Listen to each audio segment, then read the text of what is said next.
Bismillahirrahmanirrahim. Assalamualaikum warahmatullahi wabarakatuh. Alhamdulillahirrahmanirrahim. Wassalatu wassalam ala asrafil anbiya wal mursalin Sayyidina Muhammadin wa ala alihi wa sahbihi ajmain. Amma ba'du. Yang saya hormati dosen saya dari mata pelajaran pengembangan kurikulum PAI berbasis literasi, ini Ibu Helena, dan yang saya banggakan serta saya doakan semoga semuanya dalam keadaan baik juga kawan-kawan yang menonton video ini. Insya Allah dalam video ini saya akan menjelaskan tentang prinsip-prinsip pengembangan kurikulum, yang mana ini juga sudah menjadi tugas saya sebagai seorang mahasiswa untuk mengerjakan apa yang sudah dosen perintahkan. Mengenai prinsip-prinsip pengembangan kurikulum, yang saya tahu kalau kita berbicara tentang pengertiannya dari prinsip pengembangan kurikulum, itu ada 3 kalimat yang menjadi gambaran, yang ini prinsip, yang kedua pengembangan, dan yang ketiga kurikulum. Artinya dari prinsip sendiri itu berarti suatu pedoman atau pegangan yang menjadi landasan akan hal selanjutnya. Apa itu yang selanjutnya? Yaitu pengembangan kurikulum sendiri, yang berarti kurikulum adalah suatu strategi pembelajaran, a plan for learning, suatu strategi yang akan dibuat untuk menghadapi kegiatan KBM ke depannya. Maka dari itu yang saya tahu mengenai prinsip-prinsip pengembangan kurikulum ini adalah satu pegangan ketika para pendidik ingin mengembangkan kurikulum agar strategi pembelajaran ke depannya itu menjadi lebih baik lagi. Oke, itu pengertian yang pertama. Oke, untuk yang kedua itu ada yang namanya prinsip-prinsip pengembangan kurikulum secara umum. Nah, berdasarkan apa yang sudah saya cari dan yang saya baca, prinsip-prinsip pengembangan kurikulum secara umum itu ada 5 hal atau 5 jenis.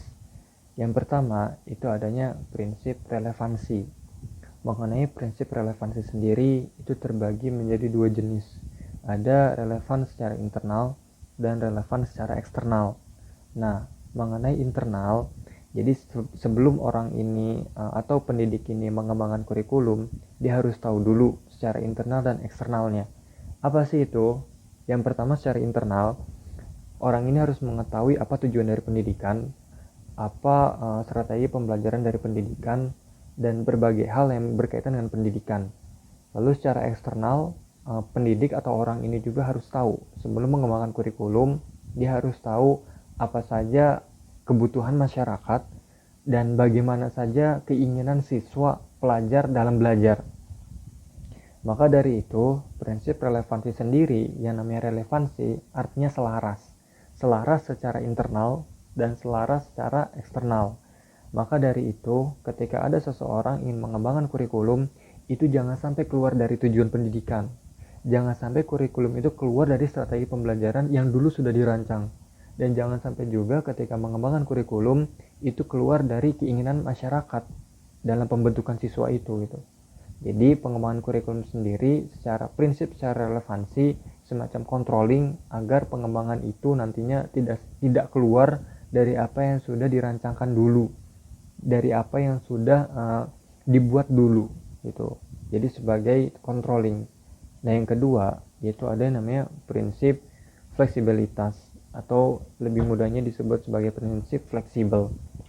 Nah, kalau yang saya tahu dari prinsip fleksibel ini, jadi setelah saya baca, ketika guru tersebut atau sekolah tersebut itu mengajar tentang berbagai macam jenis mata pelajaran, seperti yang kita rasakan ya, belajar tentang sains, lalu kita belajar tentang sosial, belajar tentang matematika, tentang bahasa, tentang pendidikan olahraga. Nah, ketika ada siswa yang bisa satu mata pelajaran atau yang jago di bidang itu juga harus diasah. Maka artinya fleksibel itu serba bisa. Dia ada satu materi atau satu mata pelajaran yang benar-benar ahli, itu harus dikembangkan. Tapi ingat, ada juga pelajaran lain yang dia juga harus tahu minimal dasarnya. Kayak contohnya ada orang yang jago tentang matematika. Nah, dia juga harus tahu nih tentang sosial. Dia juga harus tahu tentang olahraga. Dia juga harus tahu tentang bahasa. Meskipun pengetahuan itu tidak sedalam dengan pengetahuan apa yang dia perdalam, yaitu matematika tadi. Maka dari itu, prinsip fleksibilitas ini semacam tuntutan agar siswa ini di masa depan itu menjadi orang yang fleksibel, serba bisa.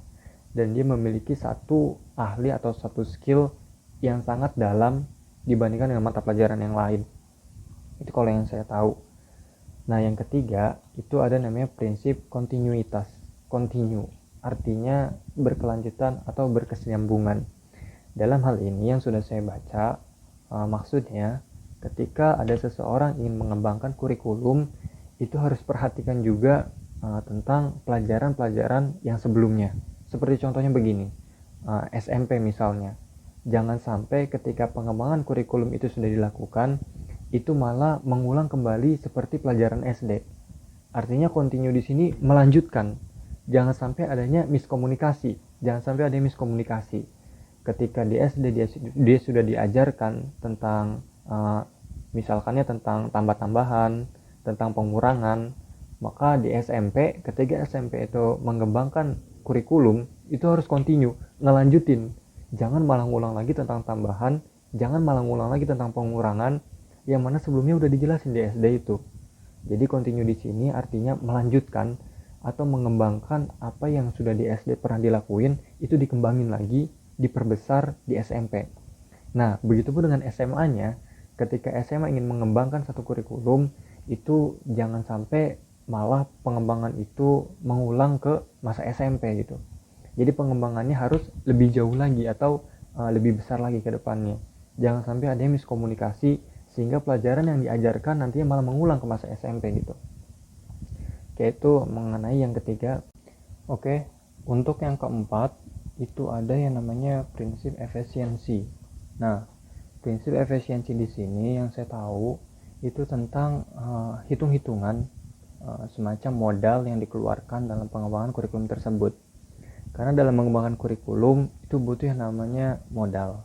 Nah, semacam fasilitas, peralatan, media pembelajaran, kemudian strategi-strategi baru yang akan dipelajari gitu kan. Itu juga butuh yang namanya biaya. Maka ini juga harus dibandingkan antara modal yang keluar dengan prediksi hasil apa yang akan dicapai nantinya. Karena dalam hal ini harus ada hitung-hitungan juga. Efisiensi di sini berarti antara modal dengan hasil yang nanti akan didapat itu juga harus sesuai. Sama seperti perdagangan. Jangan sampai modalnya besar tapi ternyata hasil yang didapatkan nggak gede gitu. Nah, dalam pengembangan kurikulum juga ada sistem seperti itu. Jadi ketika pengembangan kurikulum tersebut menggunakan modal yang lumayan, maka prediksi atau hasil yang nantinya akan dicapai itu pun harus lumayan juga gitu. Seperti contohnya pengembangan kurikulum lebih banyak memakai komputer, lebih banyak memakai teknologi modern. Ini kan artinya dari biaya lumayan besar. Maka dari itu hasil yang akan didapat pun ditargetkan itu pun besar gitu. Berharap agar siswa-siswa tersebut pun berhasil dan ahli di bidang teknologi tersebut atau di bidang komputer tersebut. Seperti itu contohnya. Kemudian ada yang namanya yang kelima itu prinsip efektivitas. Nah, ini yang terakhir, prinsip efektivitas itu semacam penilaian apakah setelah pengembangan kurikulum tersebut sudah dilakukan, guru dengan siswa ini melaksanakan KBM dengan efektif atau tidak. Semacam evaluasi lah ya kalau yang saya tahu. Jadi prinsip efektivitas ini yang saya pahami itu penilaian setelah pengembangan kurikulum tersebut sudah diluncurkan, apakah guru ini betah atau nyaman dengan pengembangan kurikulum itu dan apakah siswa dapat menerimanya. Karena setelah kita mengadakan pengembangan kurikulum, itu kita nggak bisa langsung menjudge bahwa ini berhasil. Itu nggak bisa. Diperlukan penilaian dulu. Seperti contohnya ada kurikulum 2013 yang mencontohkan bahwa pulang sekolah yang tadinya jam 12 siang itu berubah jadi jam 4 sore. Sementara Sabtu Minggu itu libur. Yang mana sebelumnya liburnya Minggu doang. Nah, kita melihat nih Sabtu Minggu libur, tapi Senin sampai Jumat jam kerja atau jam belajarnya itu banyak. Apakah itu akan efektif atau enggak bagi guru dan siswanya? Kalau ternyata efektif, berarti berhasil. Tapi kalau misalkan enggak efektif, ya berarti itu harus ada pengembangan lagi yang lebih lanjut. Oke, itu untuk yang kedua. Oke, untuk yang ketiga, itu ada prinsip-prinsip pengembangan kurikulum secara khusus. Kalau tadi kita sudah membahas yang umum, maka ini akan lebih mengerucut lagi ke bagian yang khususnya. Yang pertama, itu ada prinsip penentuan tujuan pendidikan. Nah, ketika seseorang ingin mengembangkan kurikulum, maka harus diperhatikan pula mengenai tujuan pendidikannya. Biasanya tujuan pendidikan ini berkaitan dengan kebutuhan dari pemerintah. Pemerintah sendiri itu menginginkan agar sekolah tersebut itu menanamkan jiwa Pancasila terhadap siswanya. Karena memang sekolah sendiri pun berada naungan pada pemerintah. Maka dari itu, ketika para pendidik atau ahli pendidikan tersebut mengembangkan kurikulum, jangan sampai malah keluar dari filosofi Pancasila. Jangan sampai ketika pendidik tersebut mengembangkan kurikulum, justru mengendorkan jiwa Pancasila terhadap siswanya atau jiwa demokrasi. Nah, maka dari itu ketika kita mengembangkan kurikulum pendidikan, jadikanlah sifat demokrasi itu lebih dipertajam lagi pada siswanya. Kembangkan jiwa demokrasi juga penanaman pada siswanya gitu. Karena memang negeri kita menggunakan demokrasi, itu yang pemerintah pengen.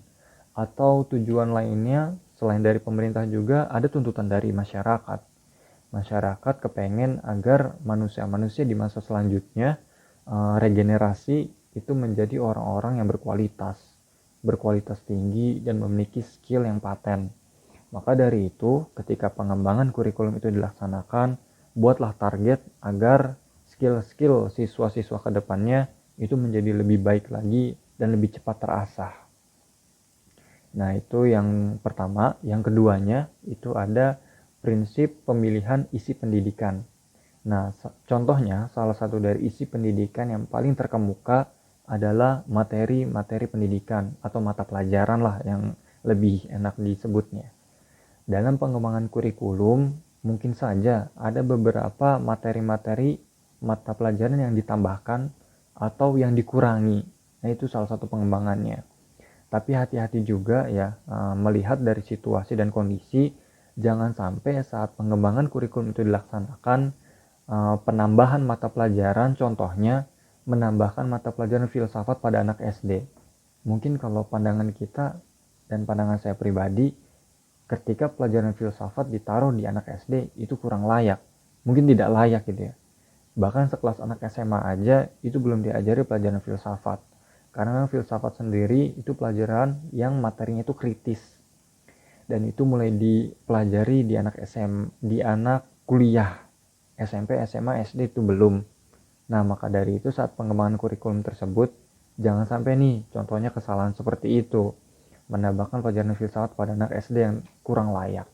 Atau mungkin ada juga saat dikembangkan kurikulum, ada materi-materi yang dikurangi. Seperti contohnya yang udah mungkin beberapa sekolah, beberapa daerah telah melakukannya, pengurangan pelajaran BTQ contohnya.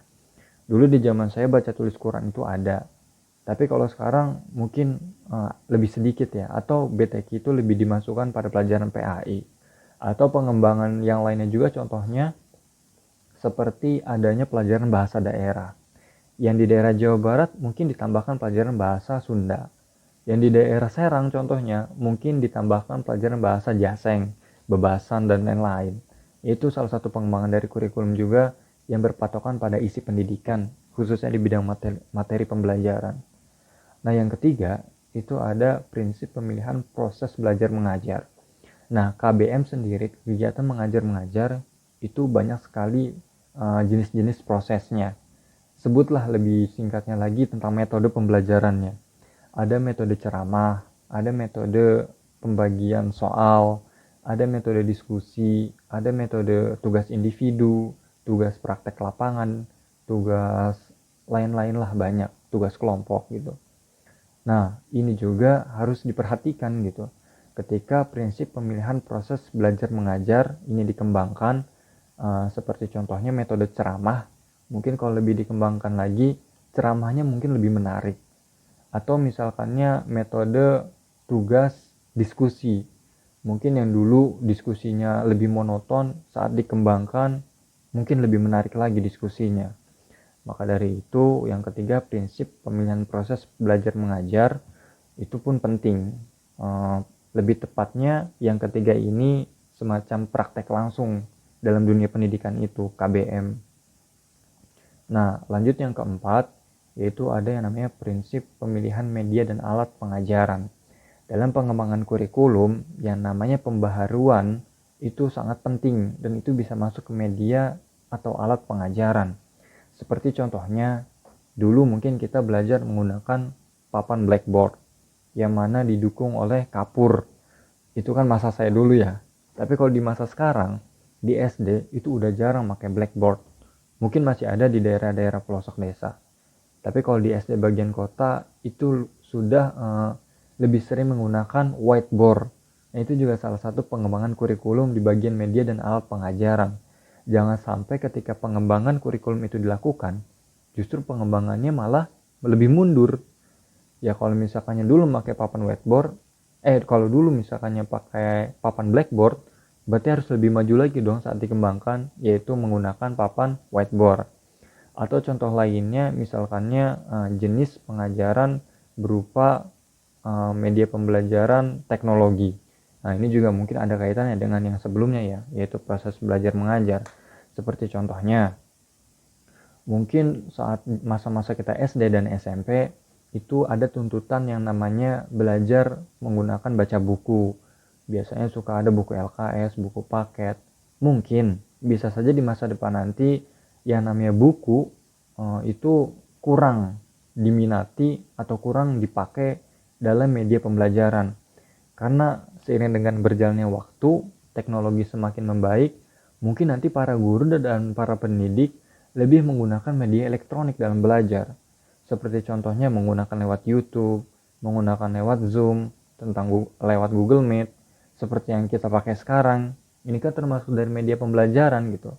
Yang tadinya main HP dilarang, harus baca buku, sekarang malah kebalik gitu tuh. Lebih menggunakan HP dan lebih mengaplikasikan HP pada pembelajaran. Karena memang sekarang kita menggunakan sistem online karena lagi pandemi ini. Tapi peluang di masa depan pun bisa jadi setelah pembelajaran offline pun menggunakan HP pun mungkin lebih penting atau lebih dibutuhkan daripada menggunakan buku secara langsung. Mungkin itu prediksi angan-angan dari saya ya. Bisa jadi saja di masa depan hal tersebut terjadi gitu. Maka yang keempat ini, pemilihan media dan alat pengajaran pun itu sangat diperlukan karena itu berkaitan dengan teknologi. Lalu yang kelima, yang terakhir, ini prinsip yang berkenaan dengan penilaian.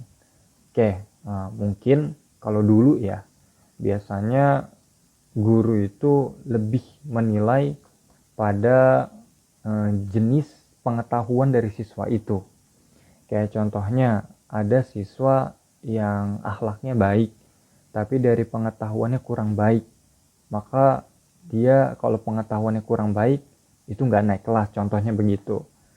Atau misalkannya dulu guru-guru itu lebih condong penilaian itu pada pelajaran cara membaca bagi kelas SD. Anak yang bisa membaca tapi tidak bisa menghitung, itu bisa naik kelas. Dibandingkan dengan anak yang bisa menghitung tapi tidak bisa membaca. Karena slogan zaman dulu itu adalah pendidikan sama dengan memberantas buta huruf. Maka yang difokuskan adalah tentang pembacaannya. Nah, seiring dengan berjalannya waktu, pengembangan kurikulum juga kan pasti ada. Maka yang tadinya penilaian hanya secara dinilai dari cara baca, mungkin berkembang.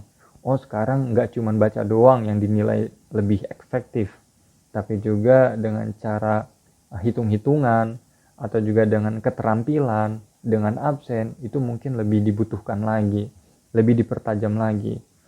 Maka dari itu, prinsip yang berkenaan dengan penilaian seiring dengan berjalannya waktu, itu pun ada perkembangan. Yang dulunya mungkin hanya fokus penilaian pada cara membaca bagi anak SD, tapi sekarang mungkin bisa jadi anak SD juga ada tuntutan harus jago dalam menghitung.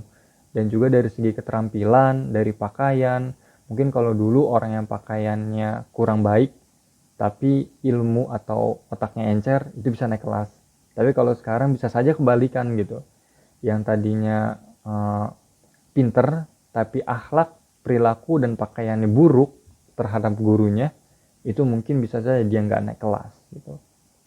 Nah, mungkin itu pembahasan dari saya ya.